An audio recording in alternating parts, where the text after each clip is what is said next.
ในวันที่24ตุลา2025นี้อยู่ที่โรงแรมดอกจำปาเมืองปักสันแขวงเมืองคำไซได้มีกองประชุมพบปะระหว่างสภาการค้าและอุตสาหกรรมแขวงสาธารณรัฐประชาธิปไตยประชาชนลาว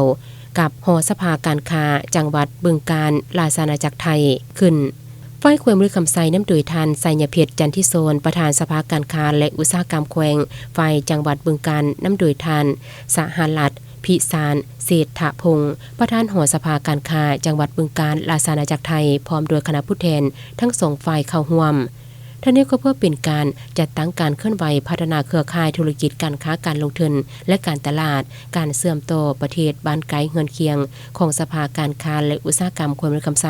เมืองปักสันสาธารณรัฐประชาธิปไตยประชาชนลาวหอสภาการค้าจังหวัดบึงกาฬราชอาณาจักรไทยได้กำหนดกิจกรรมพัฒนาเครือข่ายการค้าและการตลาดภายใต้โครงการส่งเสริมและพัฒนาท่าแห่งทางด้านการค้าการลงทุนและการตลาดเสื่อมต่อประเทศเพื่อนบ้านซึ่งงานดังกล่าวได้จัดขึ้นในระหว่างวันที่2ถึงวันที่4กันยายน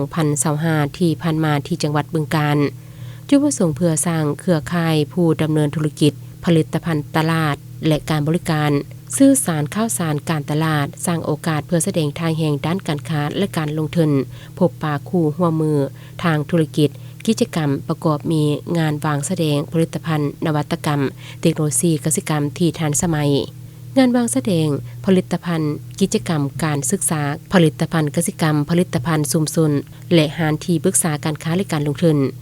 เพื่อประกันประสิทธิภาพและประสิทธิผลตามจุดประสงค์ของงาน